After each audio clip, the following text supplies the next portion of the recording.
And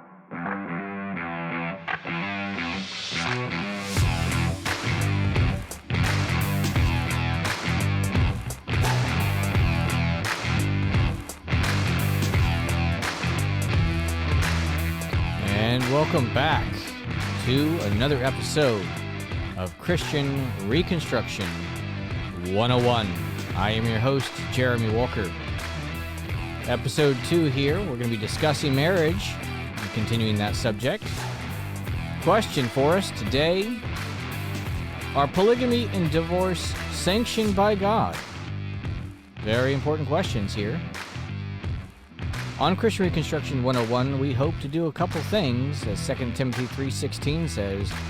Get doctrine, get some reproof, get some correction, so that the people of God can be mature or perfect, able to perform good works. To find this episode and more, go to our website at cr101radio.com/Christian Reconstruction 101. Now let's go ahead and get started. I think this is an important question. People need to lighten up a lot where the Bible studying is concerned, understanding things is concerned. People, well, you're uptight a lot. See, people fail to understand one simple subject, which we covered in the first episode. That God gives laws sometimes that govern things that are not necessarily His standard.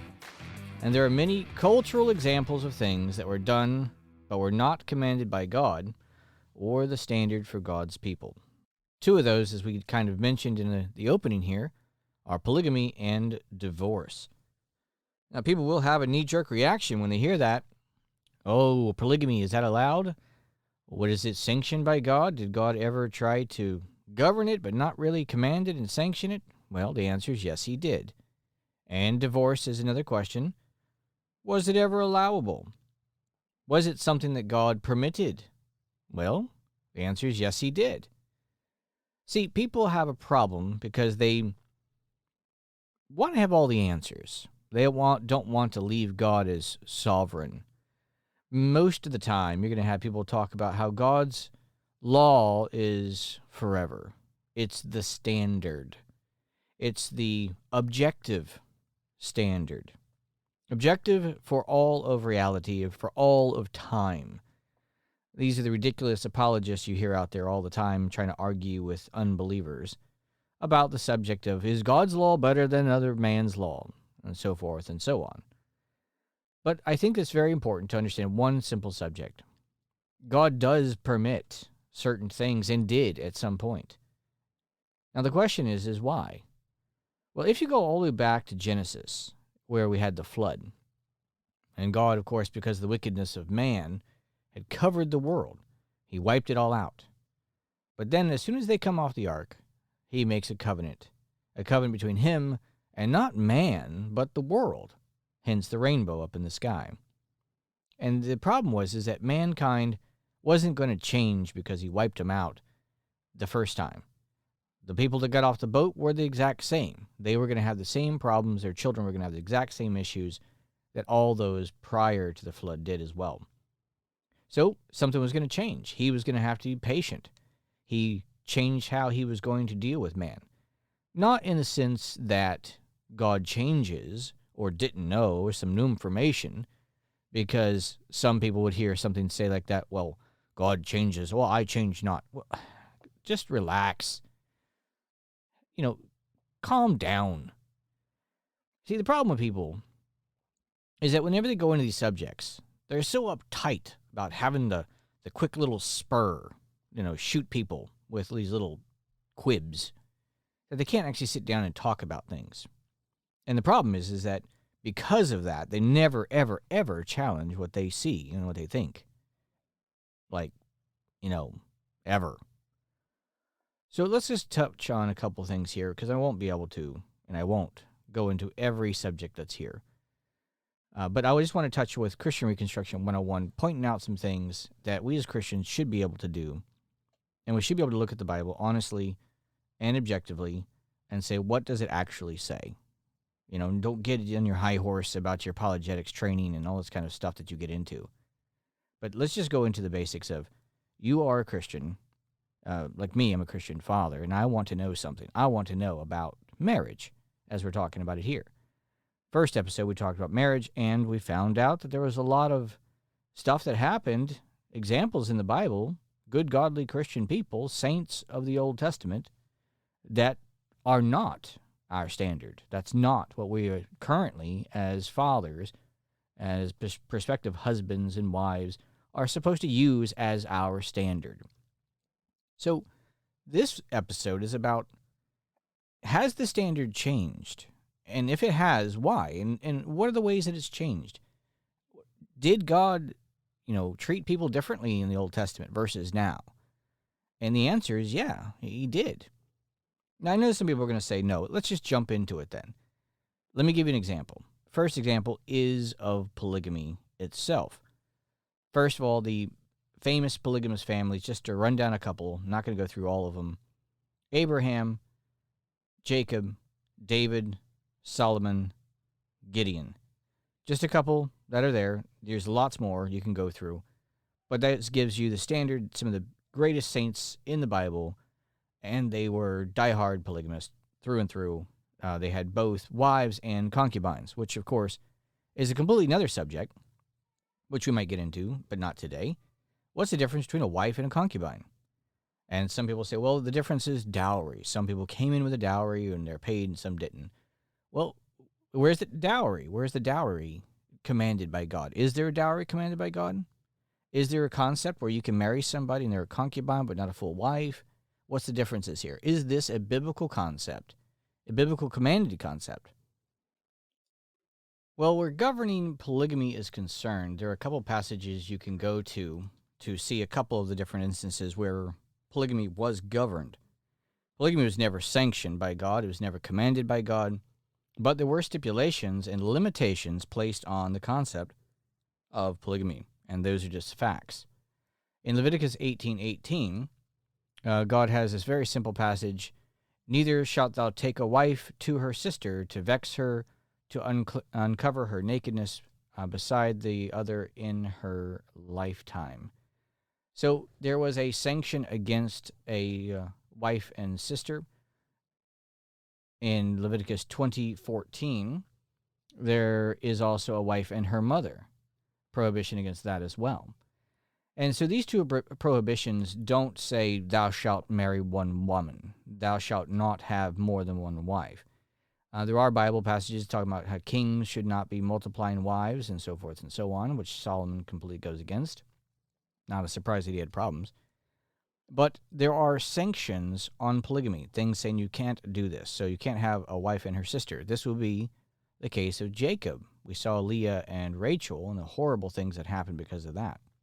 In other words, God doesn't come straight out to the Old Testament guys here whenever God gave his law and say flat out, thou shalt have one wife or else. It's not there. Now, we do have the example, of course, of what the standard was. Now, of course, you have standards for, like, now we have the church, the Christian church, the New Testament, the fully revealed Christianity, which the Old Testament guys are all part of, just in a different way. In other words, they didn't understand what we understand now, the full revelation of what that means. But in Titus 1:6, 1 Timothy 3:2, and also 3:12, you have examples of what it means to be in charge, a person who is a elder, a deacon, things like that. And it focuses very much so on the concept of having a husband of one wife. It's a very important concept. You have in Ephesians 5:31, where a man leaves his father and mother, they join their wife, and they become one flesh. So the concept is very, very simple about setting the standard about what you're supposed to be. You're supposed to be one flesh, one person, not with multiple people. Adam and Eve was one person. There wasn't multiple set up. And so this standard of polygamy was never sanctioned by God. It was allowed by God. In a couple of verses I showed here, and there wasn't all of them, it was clearly governed, limitations were placed upon it. There's other things that were also limited and sanctioned as well, like slavery was another one. And there are stipulations and limitations placed on that concept as well. Not saying that God sanctions slavery and says that you should go do this. It's a good idea. Go conquer people and take slaves. But these things were happening. God had a plan. And as the plan through time was going to progress, he was going to have to be patient with man. Otherwise, he's going to continue to wipe them off the face of the planet. And so when somebody asks you, well, why did God permit these things? Why did God allow them? That's a wonderful question. Because the Bible in Acts says that at one time God winked at the sins of men, winked at them, but now commands that every man repent.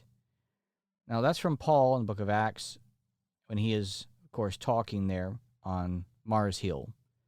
And the interesting concept is that this is part of what it's talking about here. God allowed certain things for a time, but now the standard is being set. And the concept of polygamy is never one that's ever been sanctioned by God as a proper relationship between a husband and wife. A man is supposed to have one wife, period, end of story. That's all there is to it. Now, there's another concept, which we touched on, was divorce. And these two actually kind of go hand in hand to a certain extent. But in Deuteronomy 24, 1-4, we have, quote, when a man hath taken a wife and married her, and it come to pass that she find no favor in his eyes, because he hath found some uncleanness in her, then let him write her a bill of divorcement, and give it into her hand, and send her out of his house. So divorcement is clearly sanctioned by God to the Old Testament through his law in Deuteronomy 24, 1-4, and tells them how to do it. Give them a writ of divorcement, and you're out. Well, people would say, well, hold on a second. God didn't do that. Really? Okay, well, Matthew 9, 3-8. And the Pharisees also came to him, tempting him, and saying unto him, is it lawful for a man to put away his wife for every cause? And he answered and said unto them, have ye not read that he which made them at the beginning made them male and female, and said, for this cause shall a man leave father and mother, and shall cleave to his wife, and they twain shall be one flesh. Wherefore they are no more twain, but one flesh. What therefore God hath joined together, let no man put asunder. And they said unto him, why did Moses then command to give a writ of divorcement, and to put her away? It's a good question, isn't it? And he said unto them, Moses, because of the hardness of your hearts, suffered you to put away your wives, but from the beginning it was not so. See, universal standards that govern marriage in particular are not to be made by the example of others, or laws given out of pity and long-suffering, or based on obscure cultural practices that are not fully understood, but solely on the whole Word of God as clearly understood and commanded. See, here it's very simple. The standard at the beginning with Adam and Eve is one husband, one wife, cleave together. You're no longer two, but one flesh. You can't become one flesh with other people. This is not so. God joins people together. They are not supposed to leave each other. But what about divorcement now? If you can't just get rid of them for any reason, are you then forever married? Great question. Also answered by Jesus as well in Matthew 5:32. But I say unto you that whosoever put away his wife, saving for the cause of fornication, causeth her to commit adultery, and whosoever shall marry her that is divorced, committeth adultery. Matthew 15:19. For out of the heart proceedeth evil thoughts, murders, adulteries, fornications, thefts, false witness, blasphemies. Matthew 19:9. And I say unto you, whosoever shall put away his wife, except it be for fornication, and shall marry another, committeth adultery. And whosoever marrieth her which is put away doth commit adultery. Now, the interesting case here is, what does it mean for a person to say you cannot divorce, you can't put your wife away except for fornication? Now, some have believed that this means sexual immorality. And in some cases in the Bible, it does speak of that as a form of fornication is sexual. But not all of it is. See, here he says, save for fornication causes her to commit adultery. It doesn't say that if she commits adultery, then that's why you can put her away. There has to be the cause of fornication. because otherwise she's going to commit adultery when she has sexual relations with someone else. If she remarries someone else and hasn't been properly divorced, she's committing adultery with the new person. Whoever takes her on is also committing adultery as well. You're not allowed to remarry somebody unless they've been properly divorced. And in this case here, it's for fornication. This is not somebody you're going to want to remarry anyways. So what is the difference here? Because in the Matthew 15:19, we have adulteries and fornications and thefts and false witness and blasphemies listed differently. See, in the Bible, it's very interesting. Fornication is also called whoredom. Whoredom. And whoredom is a infidelity. Infidelity is in lots of different ways. It's not just in a sexual manner. A man who fails to properly care for his family is committing fornication. A man who beats his wife is committing a form of fornication, a type of leaving God and embracing a new God with new actions. This is what it means. And also in the Bible, the New Testament talks about new converts who are already married, and it says, well, if the other person is content to stay with you, you should not leave this person. As long as they're content to stay with you, you might convert them. Who knows if they'll be converted as well with you. This is the concept here that it's talking about. It's not just about the concept of sexual impurity. That would be adultery. Fornication is a much broader concept, a whoredom against God and away from God. A person who turns away from God, a person who hates God, cannot be yoked together with one of God's children. Hence, in the New Testament, that's why Paul talks about it. If they're content to stay with you, that means they're okay with you teaching your kids about God, training them to obey God, and that person wants to continue to stay there as their entire family is being rededicated to God and away from what they used to be, and they're okay with that, well, just stay. That's perfectly fine.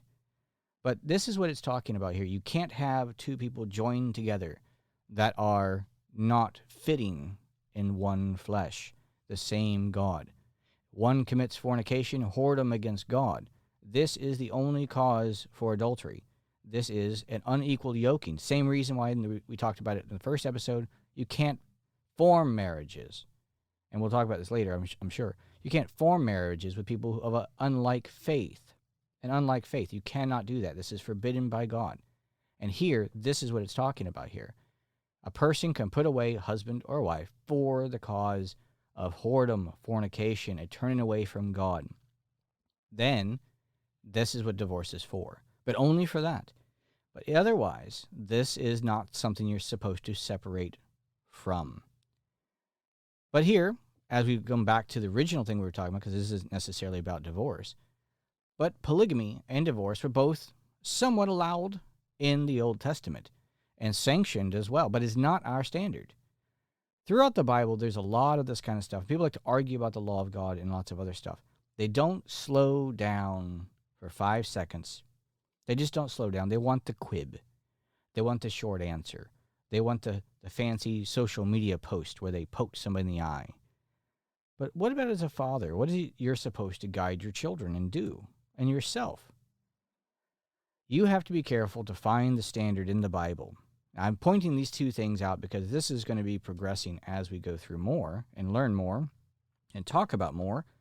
Because as a father, I want to know what I'm supposed to believe, the doctrine. I want to be corrected where I'm wrong in my viewpoints because they affect me. They affect what I do and what I do with other people, my children, how I guide them, how I teach them, what I do. I want the reproof and the correction that come with all that. If you, the listener, are a child of God, you're one of God's people, then the good works are what flows from all of this. This is being pointed out about why is it that God sanctioned all this? Why was it that God permitted all this? Well, the hardness of their hearts. This is why God did allow it. He does give an answer for this. Sometimes in the Bible, God doesn't give an answer, and we should be careful not to go farther than what we understand.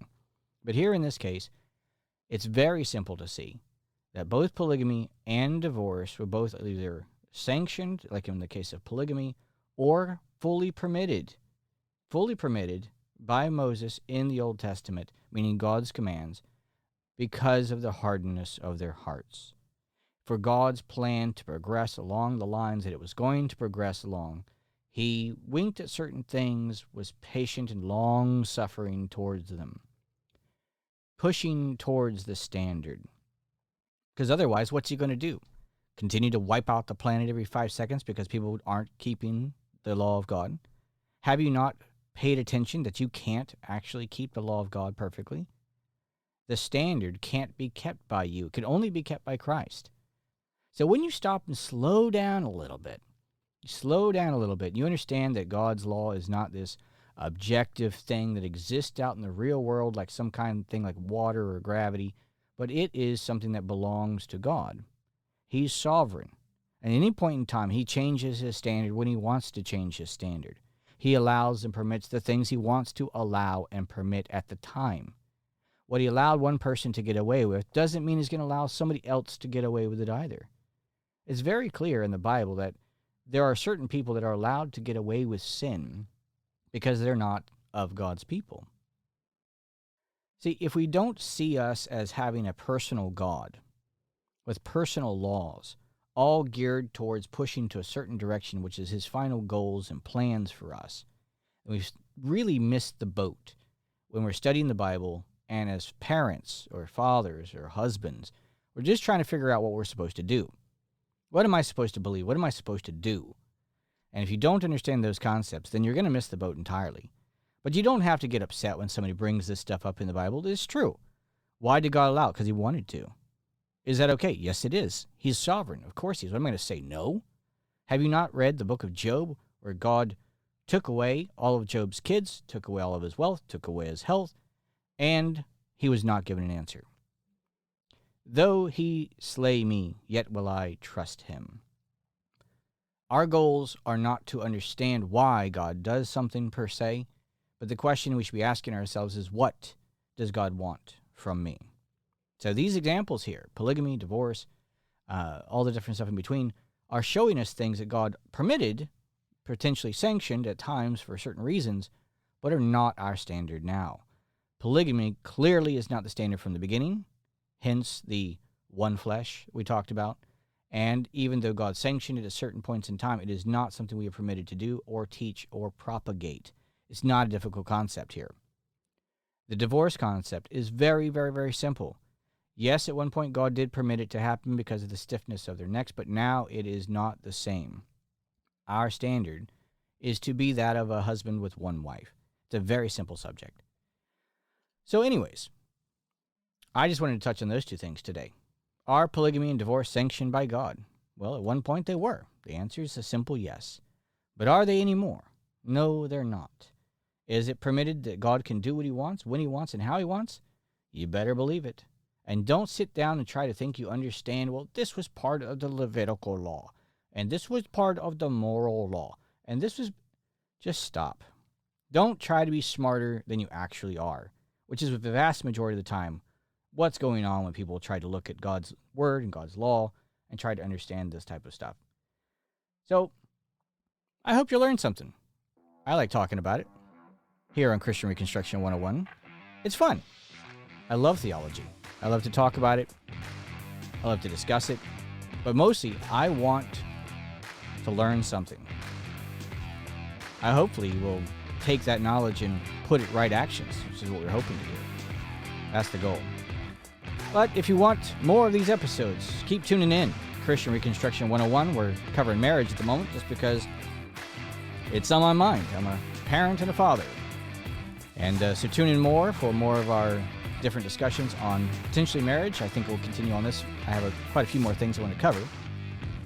But thank you for joining me. Jeremy Walker, Christian Reconstruction 101, signing off.